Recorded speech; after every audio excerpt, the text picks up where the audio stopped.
This is Behind the Exploratory Lenses, episode number 22, the second one for season number 2. As you all remember, I'm treating this one as an abbreviated one where it's not going to be every week, but if it's something significant, a special, or I have guests, you're going to be hearing it right out of the gate. So there's no definite time period.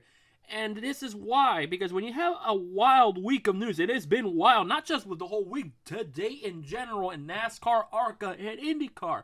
I know my main emphasis, as you see the title of the episode, is about the Day 1 ARCA test at the Daytona International Speedway, which 50 cars were scheduled, 48 set a time, with one driver running 2 cars, another one didn't set a lap, according to the data board that I got with me.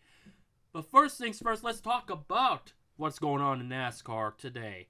Pitbull, Mr. 305 or Mr. Worldwide International, whichever generation you are. I'm in the 305 generation because, the Calle Ocho and all that Need for Speed stuff. Not Need for Speed, Too Fast, Too Furious, even Midnight Club 3 Dub Edition, that era of Pitbull. That's the one I associate the most. That's why I say Mr. 305 at the beginning. Anyways, Pitbull is going to be a majority owner. He's going to be a co-owner, not majority. Michael Jordan is the majority owner of 2311 Racing with Denny Hamlin. With Trackhouse Racing, it's going to be Justin Marks, with involvement of Ty Norris, and last but certainly not least, Pitbull. Yes, indeed, we have a Hispanic owner in the world of NASCAR. Talk about 2021 being wild this offseason with all the news and vice versa. And just today alone, it's a great thing for Pitbull to join part. I know some people feel like, it's going to be like Nelly or Randy Moss or Floyd Mayweather, who hasn't even brought a car out of the racetrack to begin with. And we're still wondering if that's ever going to happen. Money Team Racing, is that ever going to happen? Time will ultimately tell. I'm not putting any pluses on that end for this time. But yeah, Pitbull is going to be with the Justin Marks Trackhouse Racing team, the number 99 car. So it'll be interesting to see, but it's quite a landscape shift. We have the GOAT of sports, maybe to some. In my opinion, Michael Jordan is the GOAT of sports, not just in basketball. He's right up there with Muhammad Ali and Pele and Ayrton Senna in my book, who are the GOATs in the world of sports as a whole. But that's a different subject for another time. And as far as the world of IndyCar racing, Marco Andretti will no longer run full-time in the NTT IndyCar Series. Instead, he's going to be focusing on different ventures.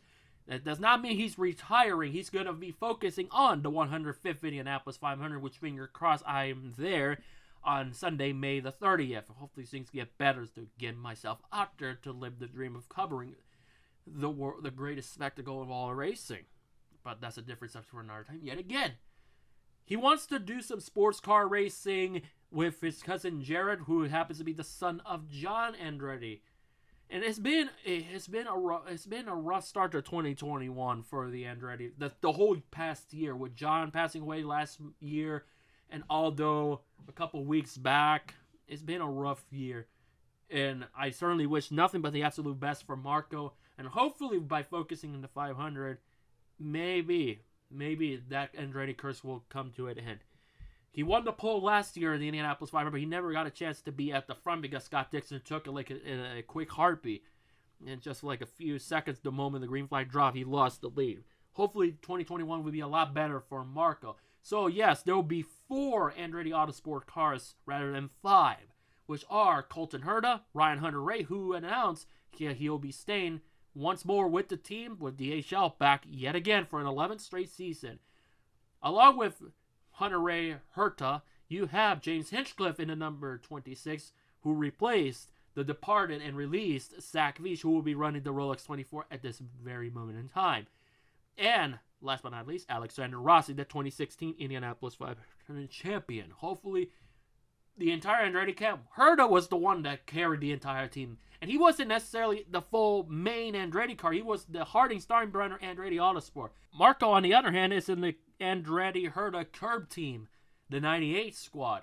Time will tell if that 98 will still be around, or they're just going to be back about a decade ago when the main focus is on the Indianapolis 500. And we're coming up to that decade anniversary of Dan Weldon winning the the running of the Indianapolis 500 for the second and final time for Brian Herta. That 98 car has won twice within that time period of Weldon's win to where we at right now. The other being, of course, Rossi 5 years ago.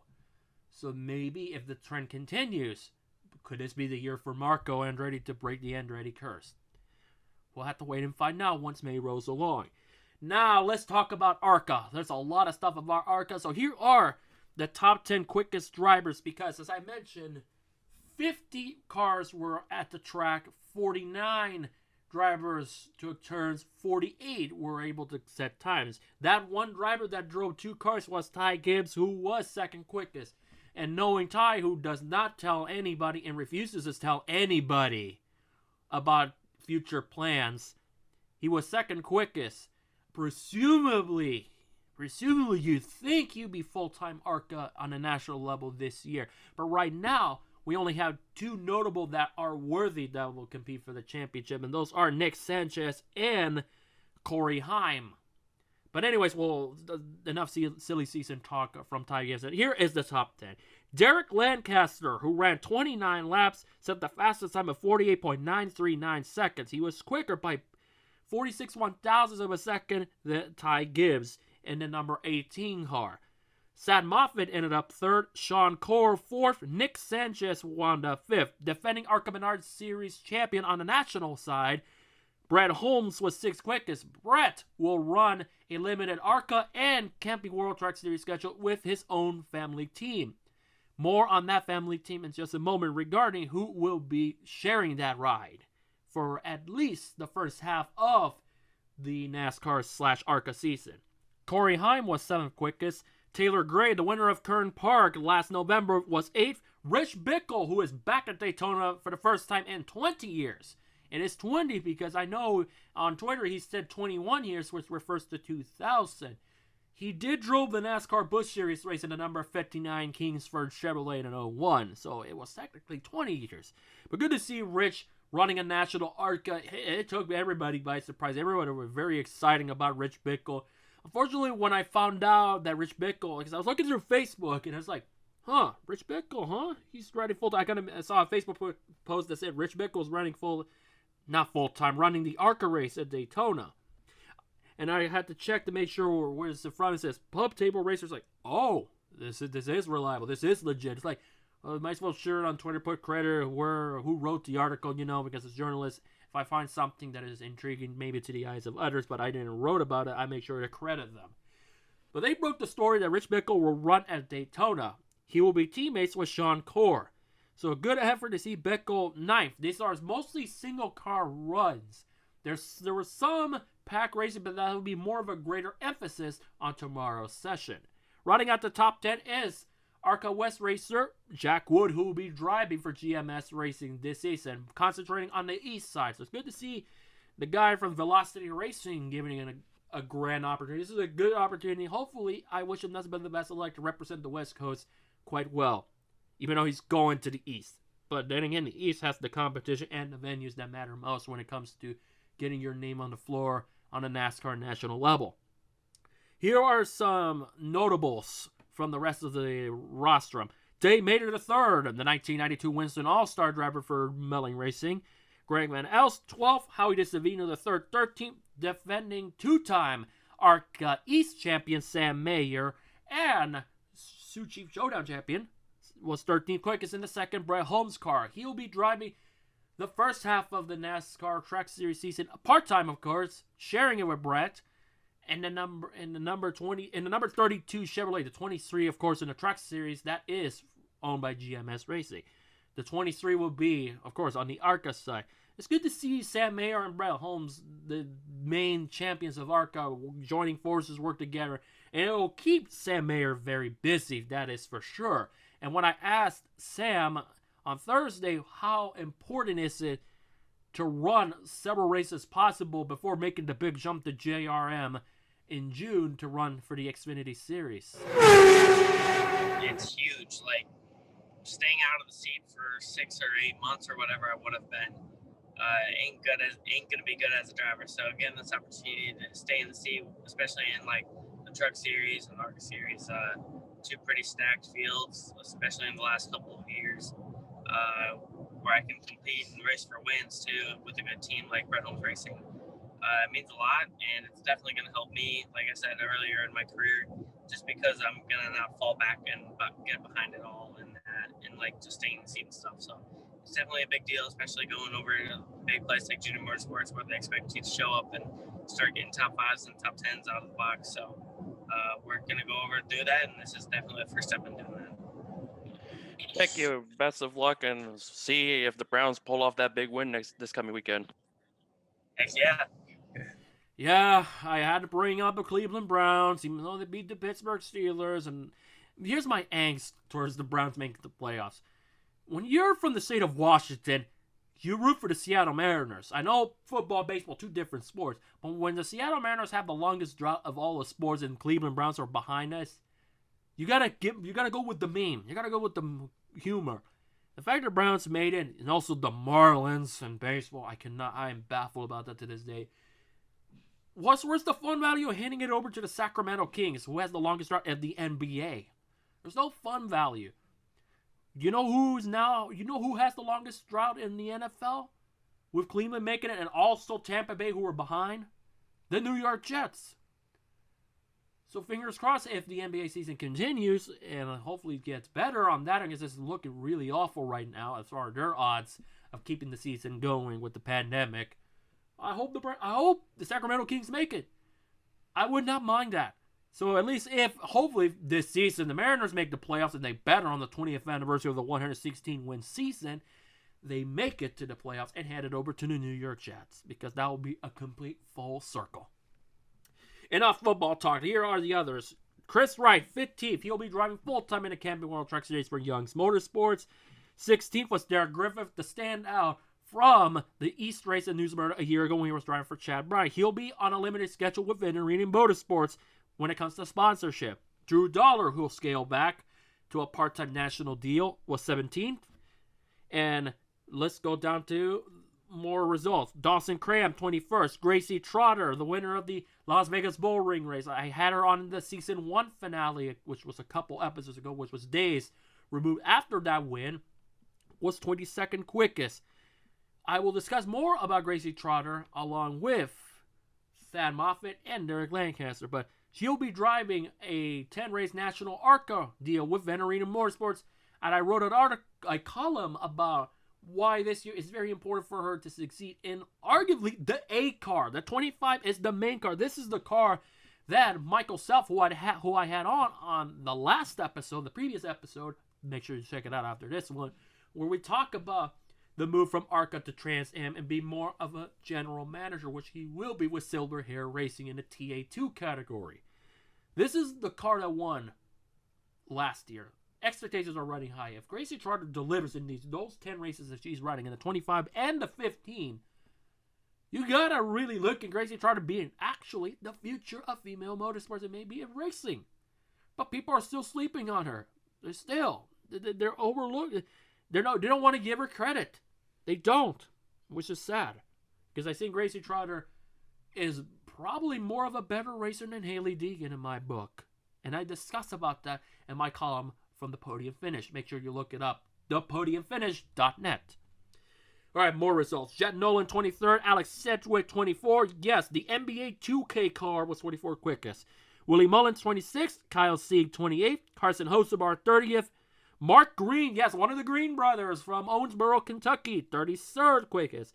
The second Ty Gibbs car was 34th. Chase Dixon was 37th. Juan Manuel Gonzalez, 39th. Josh Berry, who will be driving the first half of the Xfinity schedule for JRM in the number 8 car before Sam Mayer turns 18 and takes over, was 40th in the second Derrick Lancaster car. The reason why I mentioned Dixon here is because he's driving the other Lancaster car. And when you hear the post-testing, I said in an original take, post-race, is post-testing video conference, you'll hear more about why this is significant for Josh Berry to run the ARCA race ahead of the Xfinity race. So you make sure to tune in for that. 42nd was Blaine Perkins, the two-time West winner who finished second behind Jesse Love in a West Championship Trail. and Pampa 43rd. Owen Smith 45th. Brittany Samora out of Kennewick, Washington was 48th quickest. She only ran 18 laps with a time of 53.226. Dream come true for her. Hopefully sometime around the road I'll have Samora on this show because, hey, we're both from Washington. It's got to happen soon, you know? And the one that ended up running no laps, according to this timesheet, is Jason Miles, who ended up 50th. Out of the bottom was Mariah Bonrio, 49th, one lap with a 59.641. More or less, I'd assume they're just making adjustments and dialing it in.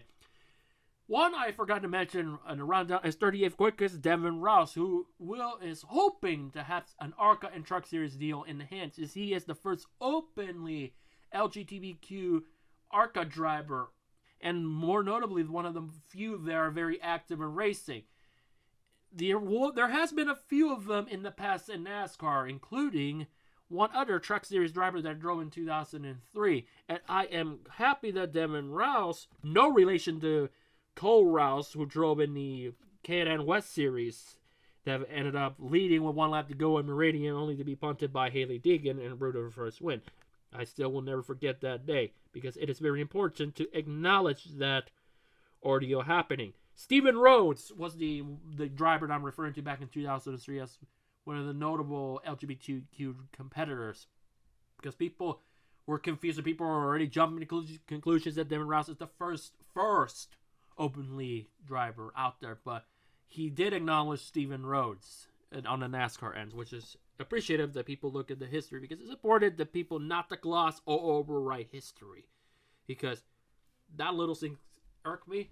But kudos to Devin Rouse. I hope things work out. And at one point, he was in fact, he was still quicker than Josh Berry in a single car run. This is an Andy Hillenberg prepared car. And it kind of shows a little bit of what Andy Hillenberg is as an owner. He has an openly driver driving an ARCA. And you also have Armani Williams, who got a top 10 finish in Michigan as a driver with autism, including yours truly having one. Alright, let's jump back to the top of the order before we continue on. Let's go hear what Derrick Lancaster had to say. I even asked the question because here's the story about Derrick Lancaster. And I want this to be the first thing to you guys to hear, because it's very important to know. Because when it comes to comebacks, rallying from adversity, Lancaster went through that since his horrific late model crash in August that had a base of the skull fracture. Doctors even told him, people told him to stop driving, focus on the ownership side. But look who's back. He's running. He has a great reputation as being a successful late model racing that you'll hear. And I want you to hear that story, because I asked him how gratifying it is to be on top of the speed charts at Daytona. I don't care what racing discipline it is. If you're on top of the leaderboard at Daytona, whether it's an open wheel, a stock car, sports car, regional, local, whatever it may be, modifieds, a go-kart. If you're on top of the leaderboard at Daytona, the number says 29, number one, it's a big deal. So I felt like asking him how gratifying it is to get back in a race car and be quick. Being the fastest man at Daytona, you mentioned the volunteers. Just describe how gratifying is it, considering, from what I understood, you went through a lot of circumstances to get from what happened a year ago to now where you're at with so much confidence. Well, I mean, 6 months ago, I thought my racing career was over. My racing career is a lot different. I'll be 47 or 48 when we come back in February. This is a hobby to me. I love racing. I love the old school racers. There's a lot of people I grew up watching. I love being able to come here. It means a lot to run in the history of Daytona. It's just hard for me to explain what my family's gone through in the last 6 months. And for me to be cleared to come back after having a basal skull fracture, it means a lot. All right, without further ado, here is the majority of the post-test video conference that a couple of the media people asked as far as the adversity he went through. And hope you enjoy this story. Let's go through that fast lap. I'm assuming this was in the draft. So who did you hook up with to get that quick time in the draft? This is my 6th or 7th time here. and you gain experience every time you're on a racetrack, no matter where you're at. You know, if anybody tells you they're not learning something every time, they're lying to you. You know, like I said earlier, what we've done is I've got one guy that works a full-time job, and he eats, breathes, sleeps racing. He loves it. That's his passion. You know, Don Akers puts in a lot of time for this. You know, it's hard for me to really tell people what it means to us. It's a difficult thing and very emotional. So for those who don't know, it was a tough year for you last year, and maybe didn't expect to be back in the race car. If you don't mind, just kind of recap the events of last season that have brought you to where we're at right now.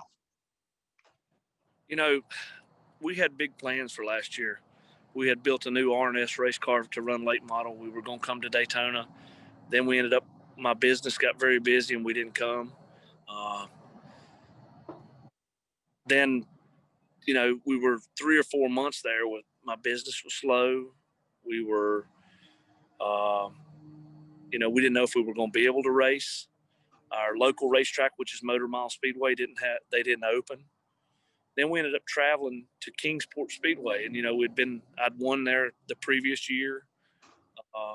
Then we went back and traveled, and we just kept missing that little hint of speed that we had before. We went back, I think the third race last year that we'd ran there, and just a freak accident.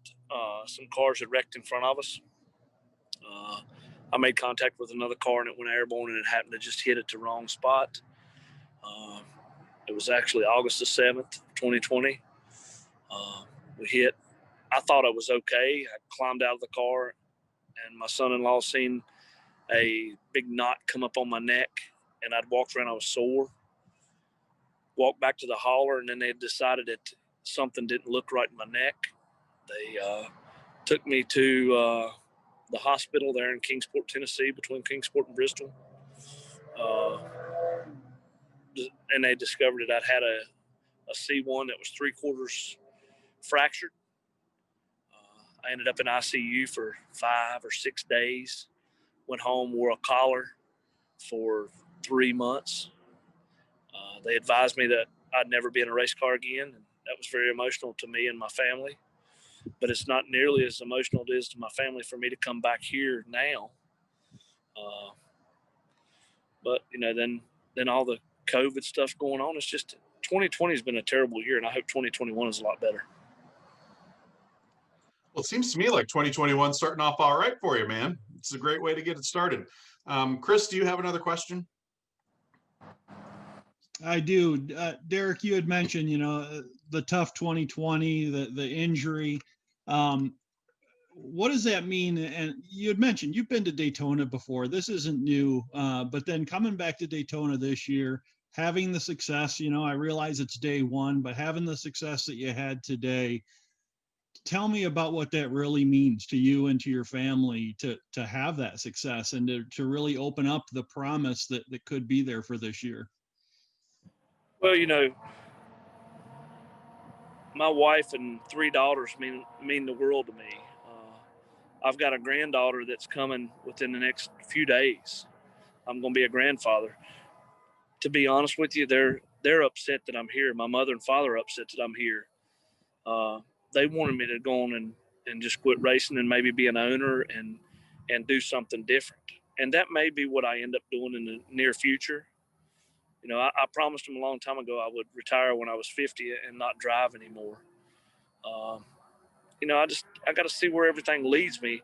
I think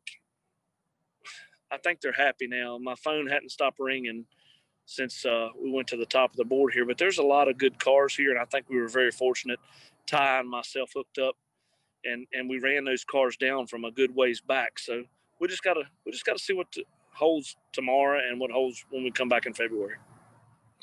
Very good. I assume that you'll get to go and have a nice sit-down dinner tonight with your team and your volunteers. Enjoy that tonight. Being at the top of the charts, you deserve it. And thank you for coming back. Yes, hey, we want to thank you all. You know, we just hope racing keeps gaining popularity. You know, that's what we want. Every racer out here wants as many people as they can get in the stands, and you know, NASCAR's took a bad hit, just like ARCA and everybody else this year. This COVID, I'll be glad when it's over. You know, won't we all? Well, you know, Derrick, when you're 50 and you've promised to retire, Judson O'Neal will be 15 and finally eligible to come compete here in the ARCA Menards series. Maybe we'll have to hook you two up and work on a driver development contract. Judson, do you have a question for Derrick while we got you here? Yeah, now it should be my question. Can I drive for you soon? Because that should be my question. But I want to know, how does the speed and sensation compare to like your short tracks and stuff and like here? You just have to, you know, you have to really be careful here. Things happen a whole lot quicker here, and you've got to, you know, car control is a lot. But the car control is like this everywhere on a short track and here. But you just got to, things happen so fast at Daytona and Talladega. You've got to stay up on top and just watch what happens. And so one more thing I'd like to know. So how big is the side draft with these big composite cars? Oh, today I learned more today than I've learned in my last 7 or 8 visits here, 6, 7, 8 visits here.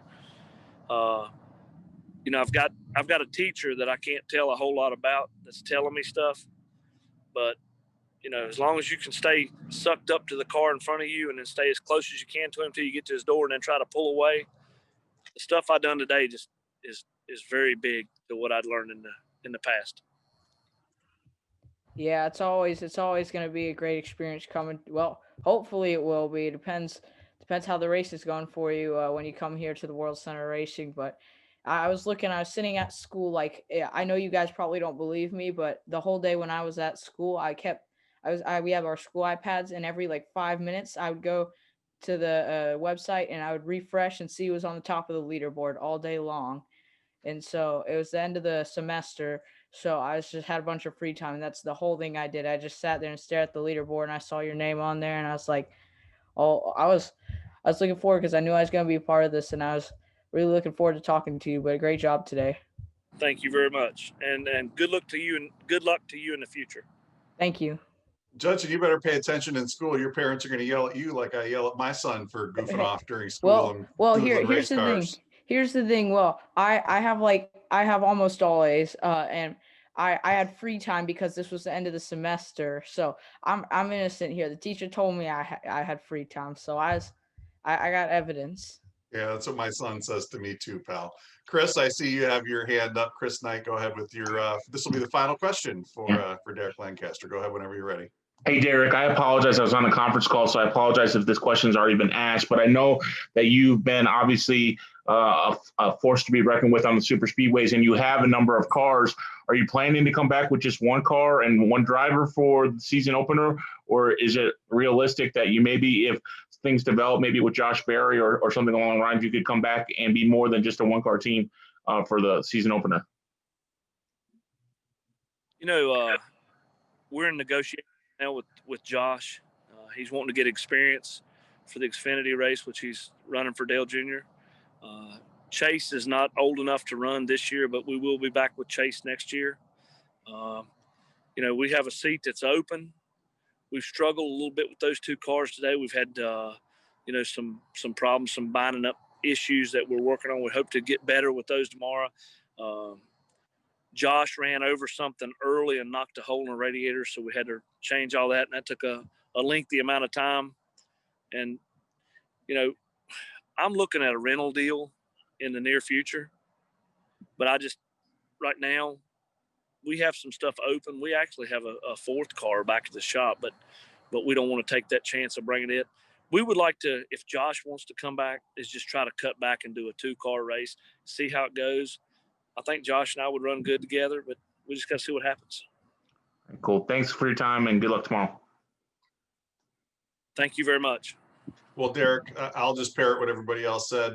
Congratulations on a great day. We're happy to have you here, man, especially after all you went through last season.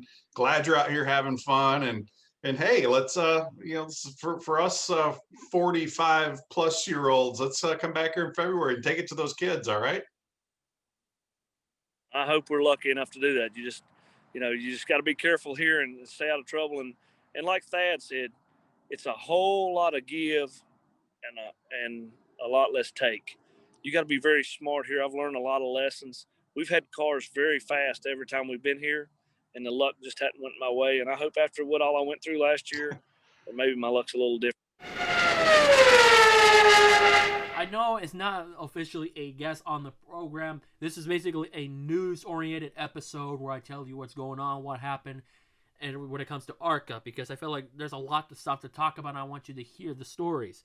Let's go down to third with Thad Moffitt, who, and while I didn't ask a question, we got a little bit of nuggets in that regarding what his plans are for the 2021 National ARCA Series will be, and whether or not there's a Camping World Truck Series set of races on the cards coming soon. One thing is certain, it'll be under the DGR banner. Yes, it is now known as David Gilliland Racing, rather the DGR Crossley. That's one of the many other news that has happened during this wild and wicked off season. So without further ado, here is what Thad Moffitt had to say regarding his 2021 plans. Well, we will open it up to questions. I know Casey Campbell is itching to get in here and throw out his first question of 2021. Casey, go ahead whenever you're ready.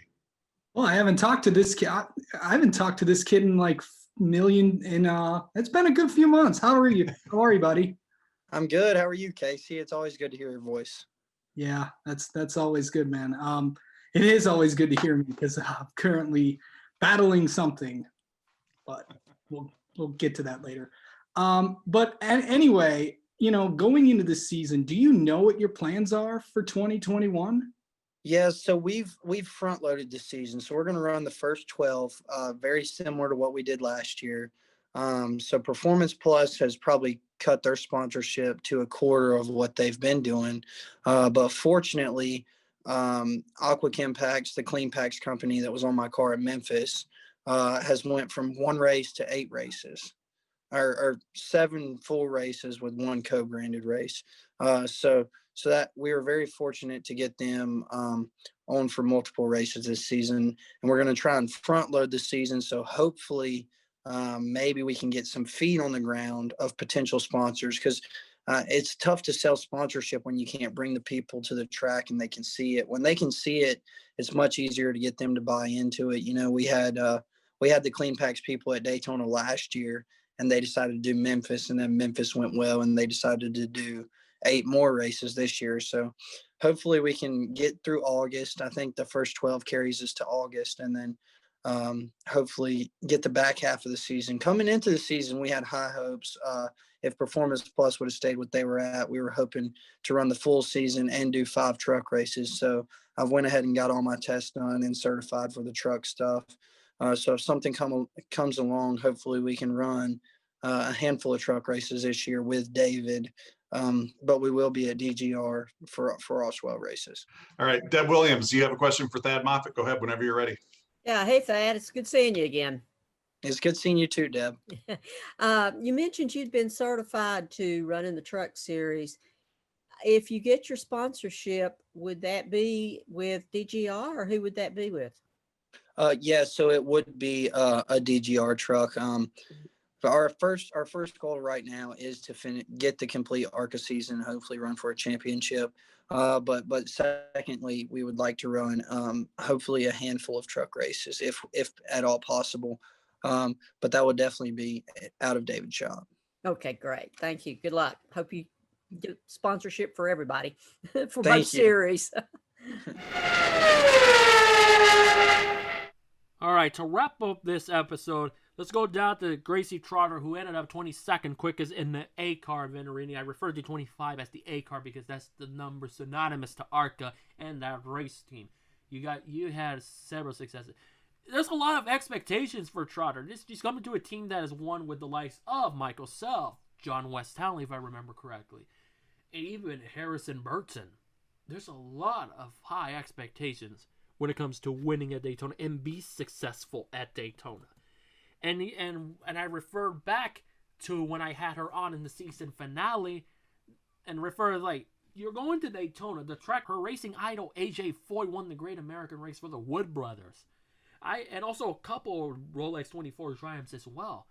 I asked Gracie how the mindset has to be adapted in terms of finding out that you're going to Daytona in a heartbeat. Because this, when she said it, that this was a last minute situation. This was it was sorted out in the last minute. Like, there was no plans of her coming to Daytona.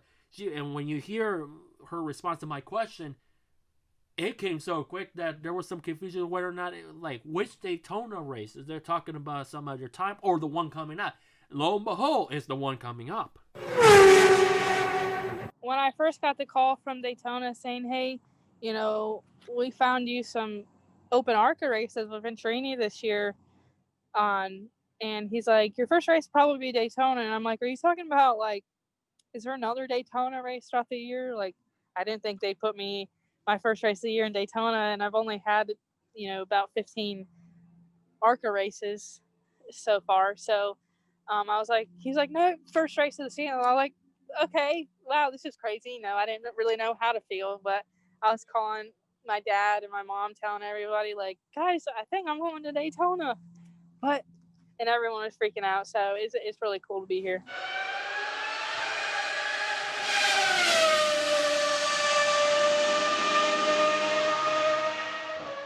Trotter hopes to be the one to bring Venturini Motorsports a fourth straight Daytona victory. As a matter of fact, Michael Self won in 18, Harrison Burch in 19, and of course Self again in 20. But you also have Corey Heim as well, who will be driving for the full championship trail. So hopefully it works out for her and that entire team. But we won't find out till Saturday, February 13th, which will be hours before the Xfinity race. It's going to be wild. It's going to be unpredictable. Much like ARCA Menards Racing Series, whatever it may be, National, East, or West typically ends up being, no matter the car count. It's looking up to be a very, very healthy and feasible field, a very competitive one, compared to the past few years where we barely had 30. I don't know how many will show up, but based on what we saw, hopefully we'll see more. But as you heard from Lancaster, there's a lot of decision making to be done. So whether or not you want to bring all the cars you brought up for testing, or you want to cut to one or two. There's a lot of decision making, but the big story is opportunity to run at the 2.5 mile super speedway. It is very critical to get that opportunity. There's a lot of dreams coming true, and we'll see how they do in the Saturday test. Without post testing video conferences due to the Chili Bowl, as Charlie said after the whole three drivers talked about what went down and the media members asked their questions. We'll see how it goes, and hopefully when we have our next episode of Behind the Exploratory Lenses, which you can listen to on SoundCloud, Spotify, Amazon, and Apple. Anyways, that will do it for this episode of Behind the Exploratory Lenses. Make sure you find me on Twitter at DLTA Files, Instagram Luis D. Torres, LUIS, DS and David, TORRES 94. You can find my writings and my works at motorsportstribune.com, thepodiumfinish.net. Want to see my blogs? Want to hear about the songs that I enjoyed most of last year? LuisDTorres.com. That's my Luis Torres multimedia website where I put my photos, blogs, and interviews and questions, just to name a few.